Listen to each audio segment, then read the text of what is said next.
Bienvenidos a Renacer Teología Reformada.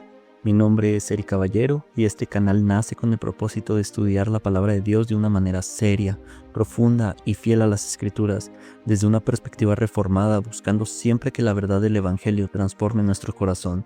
En este primer episodio comenzaremos una serie de enseñanzas en la carta del apóstol Pablo a los Romanos. Esta carta es considerada una de las exposiciones más profundas y completas del Evangelio en toda la Biblia.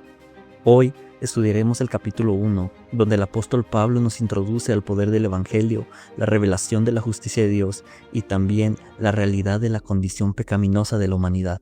Te invito a quedarte hasta el final de esta enseñanza, porque lo que Pablo explica en este capítulo es fundamental para entender el mensaje completo del Evangelio.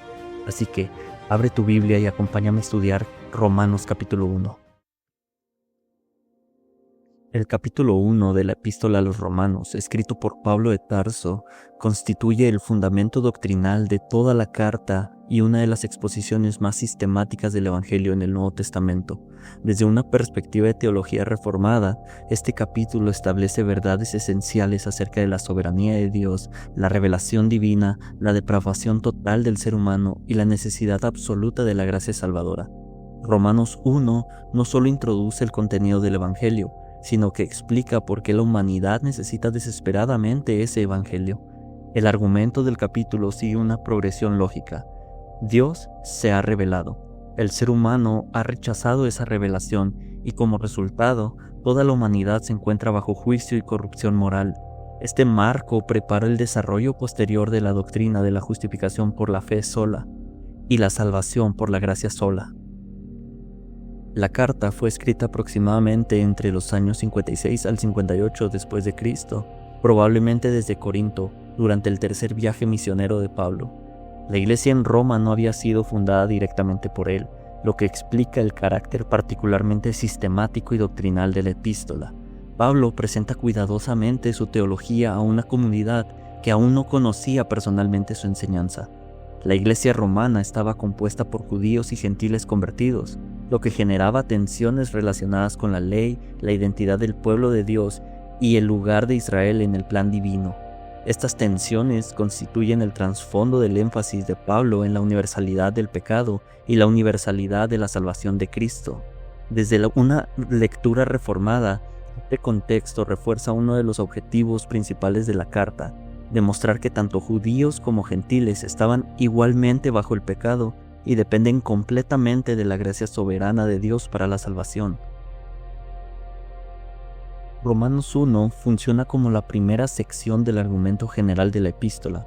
Su propósito inmediato es introducir dos realidades fundamentales: la revelación de la justicia de Dios en el Evangelio, capítulo 1, versículos del 16 al 17, y la revelación de la ira de Dios contra el pecado humano, capítulo 1, versículos 18 al 32. Esta estructura no es accidental.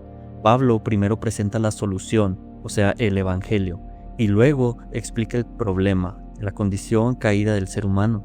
La teología reformada enfatiza especialmente esta lógica, ya que subraya que la comprensión correcta de la salvación solo es posible cuando se comprende primero la profundidad del pecado humano. El capítulo también introduce conceptos que se desarrollan en los capítulos siguientes: la incapacidad moral del hombre, la culpabilidad universal y la necesidad de la justificación por fe. Romanos 1 desarrolla varios temas doctrinales centrales. Número 1. La soberanía de Dios en la revelación. Dios se revela activamente tanto en el Evangelio como en la creación. El conocimiento de Dios no depende del descubrimiento humano, sino de la iniciativa divina. Número 2. La revelación general y la responsabilidad humana. La creación revela claramente el poder y la naturaleza de Dios, dejando a la humanidad sin excusa. Eso establece la responsabilidad universal del ser humano ante Dios. Número 3. La depravación total del ser humano.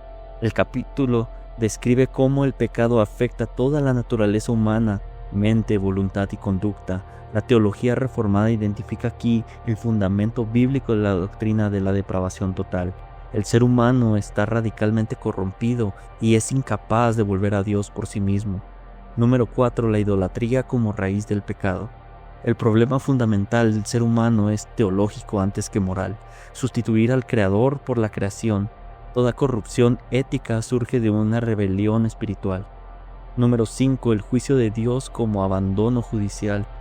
La expresión Dios los entregó describe el juicio divino como el acto soberano mediante el cual Dios permite que el pecado produzca sus consecuencias. Número 6. La necesidad absoluta del Evangelio. El diagnóstico de la condición humana prepara el camino para la doctrina de la justificación por la fe que Pablo desarrollará posteriormente.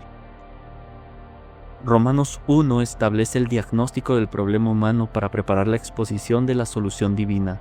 En la lógica reformada, este capítulo demuestra que la salvación no puede originarse en la voluntad humana, la moralidad o la religión, sino únicamente en la gracia soberana de Dios. El capítulo responde implícitamente a una pregunta central: ¿por qué el Evangelio es necesario para todos? La respuesta de Pablo es clara: porque la humanidad está bajo pecado, ha rechazado a Dios y está sujeta a su ira. La revelación de la justicia de Dios.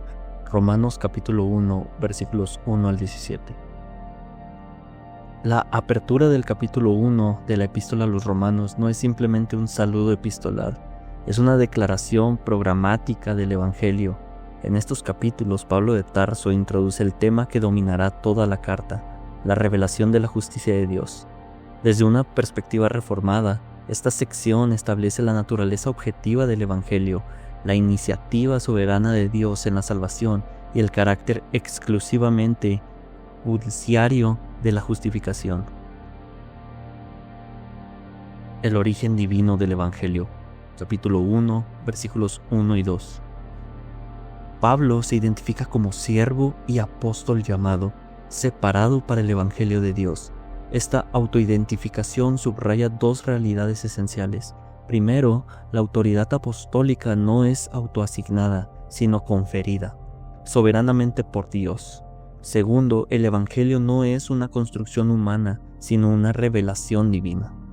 El Evangelio fue prometido por sus profetas en las Santas Escrituras. Aquí se confirma la unidad orgánica de la historia redentora. La teología reformada insiste en que existe un solo pacto de la gracia desplegado progresivamente en la historia bíblica. Por lo tanto, el Evangelio no reemplaza al Antiguo Testamento, sino que lo cumple.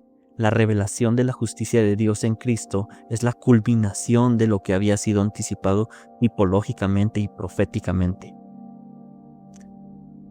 El contenido cristológico del Evangelio, capítulo 1, versículos 3 al 4. El Evangelio acerca de su Hijo tiene como centro a Cristo. Pablo presenta dos afirmaciones complementarias. Cristo es descendiente de David según la carne y es declarado Hijo de Dios con poder por la resurrección. La referencia davídica subraya la fidelidad de Dios a sus promesas pactales. La resurrección, por su parte, no convierte a Cristo en Hijo de Dios, sino que lo declara públicamente como tal, con poder. Desde una perspectiva reformada, esto confirma que la obra redentora de Cristo, su obediencia activa y pasiva, fue aceptada por el Padre. La resurrección es la vindicación divina de la justicia en Cristo. Aquí ya aparece implícita la doctrina de la imputación. El Evangelio no se centra en la transformación moral del hombre, sino en la obra objetiva de Cristo como representante federal de su pueblo. La finalidad del apostolado, la obediencia de la fe. Capítulo 1, versículos 5 al 6. Pablo afirma que recibió gracia y apostolado para la obediencia a la fe. Esta expresión es teológicamente densa. No sugiere que la fe sea una obra meritoria, sino que la fe misma es la forma de obediencia que Dios demanda. En la teología reformada, la fe es el instrumento mediante el cual el creyente recibe la justicia de Cristo. No es la causa eficiente de la salvación, sino el medio ordenado por Dios. La obediencia de la fe implica que el Evangelio produce sumisión al señorío de Cristo. Sin embargo, esa obediencia no es la base de la justificación, sino su fruto inevitable. Poder salvador del Evangelio. Capítulo 1, versículo 16. Pablo declara que no se avergüenza del Evangelio porque es poder de Dios para salvación a todo aquel que cree. Aquí se encuentra una afirmación clave. El Evangelio no solo informa, sino que efectúa. No es una mera oferta pasiva, sino el medio por el cual Dios aplica eficazmente la redención a los creyentes. Desde una perspectiva reformada, este versículo sostiene la doctrina del llamamiento eficaz. El Evangelio es poder de Dios porque el Espíritu Santo lo utiliza para regenerar y otorgar fe a los elegidos. La salvación no depende de la capacidad autónoma del ser humano, sino del poder soberano de Dios actuando por medio de la proclamación. La expresión "a todo aquel que cree" afirma la universalidad del ofrecimiento sin negar la particularidad de la elección. El Evangelio es proclamado indiscriminadamente, pero produce salvación únicamente en aquellos a quienes Dios concede fe. La justicia de Dios revelada por fe. Capítulo 1, versículo 17. Este versículo constituye el eje doctrinal no solo del capítulo, sino de toda la epístola, porque en el Evangelio la justicia de Dios se revela por fe y para fe, como está escrito: el justo por la fe vivirá. La expresión justicia de Dios ha sido central en la teología reformada. No se refiere primariamente a un atributo moral divino, sino a una justicia que proviene de Dios y que Dios otorga. Es una justicia forense, declarativa, imputada al creyente. No describe un proceso de transformación interna, aunque esto ocurre posteriormente en la santificación, sino un veredicto judicial mediante el cual Dios declara justo al pecador sobre la base de la obediencia perfecta de Cristo. Cuando en este versículo dice por fe y para fe, indica que la totalidad de la vida cristiana se fundamenta en la fe, desde su inicio hasta su consumación. La cita de Habacuc reafirma que la vida en sentido pleno escatológico no se obtiene por obras de la ley, sino por confianza en la promesa divina. Aquí emerge con claridad el principio de la sola fide. El hombre es justificado únicamente por la fe, aparte de las obras. Esta fe no es mérito humano, sino don de Dios, inseparable de la gracia soberana. Romanos 1, versículos 1 al 17, establece que la justicia que salva no surge del hombre, sino que es revelada y otorgada por Dios en el Evangelio. Cristo es el centro objetivo de esa justicia. La fe es el instrumento mediante el cual se recibe, y el poder salvador pertenece exclusivamente a Dios. Desde una teología reformada, esta sección afirma tres pilares fundamentales. Número 1. La salvación es iniciada y ejecutada por soberanía divina. Número 2. La justificación es un acto forense basado en una imputación de la justicia de Cristo. Y número 3. La fe es el único medio de aprobación, nunca la base meritoria. La revelación de la ira de Dios y la depravación humana. Romanos capítulo 1, versículos 18 al 32. Después de afirmar que en el Evangelio se revela la justicia de Dios, el apóstol Pablo introduce la contraparte necesaria de esa revelación. La ira de Dios se revela desde el cielo contra toda impiedad e injusticia de los hombres. Romanos capítulo 1, versículos 18. En la estructura argumentativa de la epístola a los romanos, esta transición no es abrupta, sino lógica. Si el Evangelio es necesario, debe ser porque existe una condición real de culpa y condenación. La justicia revelada en Cristo solo tiene sentido a la luz de la ira revelada contra el pecado. Desde una perspectiva reformada, este pasaje es fundamental para comprender la doctrina de la depravación total y la responsabilidad universal del ser humano y la naturaleza judicial del juicio divino. La ira de Dios como respuesta santa y judicial. Romanos capítulo 1, versículo 18. La ira de Dios no debe entenderse como pasión desordenada o reacción impulsiva. La teología nos enseña la ira divina es la expresión necesaria de su santidad frente al pecado. Dios no puede ser indiferente ante la injusticia porque su naturaleza es perfectamente justa. Pablo afirma que esa ira se revela Así como la justicia se revela en el Evangelio, la ira se revela en la historia y en la condición misma del mundo caído. La revelación de la ira no es meramente futura, sino también presente. Se manifiesta en la entrega judicial del ser humano a las consecuencias de sus propios pecados. La razón de esta ira es clara. Los hombres detienen con injusticia la verdad. El problema humano no es ignorancia inocente, sino supresión activa de la verdad divina. La revelación general y la culpabilidad universal. Romanos capítulo 1, versículos 19 al 20. Pablo afirma que lo que se puede conocer de Dios es evidente, pues Dios lo manifestó.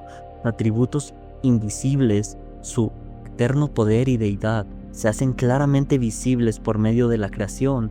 Este es el fundamento bíblico de la doctrina de la revelación general. Desde la perspectiva reformada, esta revelación es suficiente para establecer responsabilidad, pero insuficiente para salvar. La creación revela el poder y la divinidad de Dios, pero no comunica el mensaje redentor de Cristo. Por eso el resultado no es salvación, sino inexcusabilidad. No tienen excusa. Aquí se afirma un principio crucial. Todo ser humano vive en un mundo saturado de evidencia de Dios. El ateísmo práctico o teórico no es neutralidad intelectual, sino supresión moral. La raíz del pecado, idolatría y cambio de la gloria de Dios. Romanos capítulo 1, versículos 21 al 23.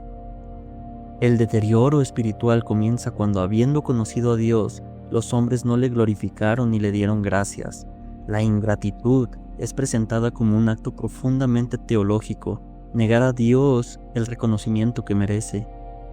El resultado es un oscurecimiento del corazón. La mente caída no permanece neutral, se corrompe.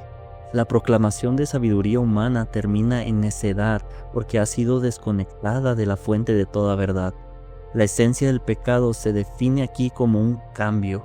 Cambiar la gloria de Dios incorruptible por imágenes. La idolatría no es simplemente adorar estatuas, es sustituir al Creador por cualquier elemento de la creación. Desde una perspectiva reformada, esta distorsión teológica es la raíz de toda corrupción moral. La ética se desintegra cuando la teología es pervertida. El juicio de abandono. Dios los entregó. Romanos capítulo 1, versículos 24 al 28. Uno de los elementos más solemnes del pasaje es la triple repetición de la frase Dios los entregó. Esta expresión describe el juicio divino como un abandono judicial. No implica que Dios pierda control, sino que en su soberanía decide retirar restricciones y permitir que el pecado siga su curso destructivo. Este abandono ocurre en tres dimensiones. Número 1, impureza moral. La corrupción afecta el cuerpo. Número 2, pasiones degradantes. Se altera el orden creado. Y número 3, una mente reprobada. Se distorsiona la capacidad del discernimiento moral. La progresión muestra la profundidad de la depravación humana. El pecado no afecta solo acciones externas, sino también deseos internos y estructuras mentales. La teología denomina esto depravación total. No significa que cada persona sea tan mala como podría ser, sino que el pecado ha contaminado todas las facultades del ser humano, intelecto, voluntad y afectos.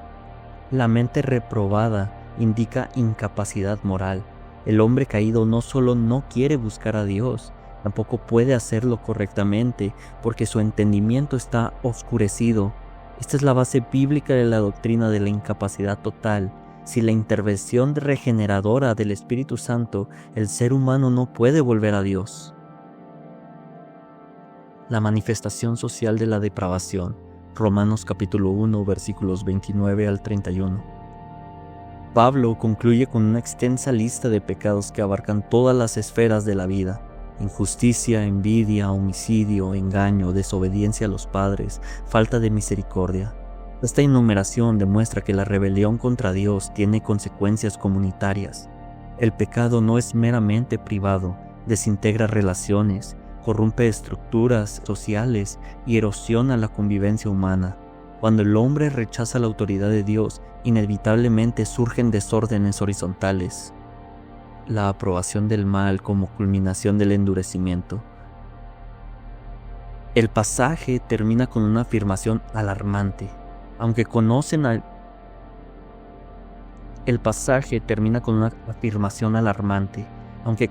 el juicio de Dios, no solo practican el mal, sino que lo aprueban.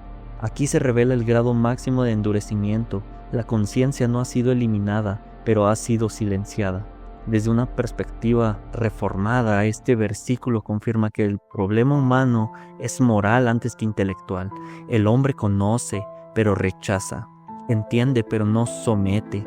Por eso la salvación no puede depender de una simple persuasión externa, sino de una obra interna soberana de gracia regeneradora. Romanos capítulo 1, versículos 18 al 32, establece el diagnóstico universal del estado humano. La humanidad está bajo la ira justa de Dios porque ha rechazado la revelación que Él mismo ha dado. La idolatría es la raíz del pecado y la corrupción moral es su fruto inevitable. El juicio divino se manifiesta en el abandono judicial que permite que el pecado produzca sus consecuencias devastadoras. Hemos llegado al final de esta enseñanza sobre Romanos capítulo 1. En este capítulo vimos cómo el apóstol Pablo nos muestra la revelación de la justicia de Dios por medio del Evangelio, pero también la realidad de la ira de Dios frente al pecado y la profunda condición de depravación en la que se encuentra la humanidad cuando rechaza al Creador. Pero la enseñanza de Pablo no termina aquí. En el capítulo 2, el apóstol Pablo dirige ahora su atención a otro grupo de personas, aquellos que creen estar en una posición moral superior y que juzgan a los demás, pero que también están bajo el justo juicio de Dios. Pablo comienza a derribar toda falsa seguridad religiosa y nos confronta con una verdad muy seria. Dios juzga con perfecta justicia. Así que, en el próximo episodio veremos cómo Pablo expone el problema del juicio humano y la verdadera base del juicio divino. Si esta enseñanza fue de bendición para ti, te invito a compartir este video con otras personas para que también puedan estudiar la palabra de Dios.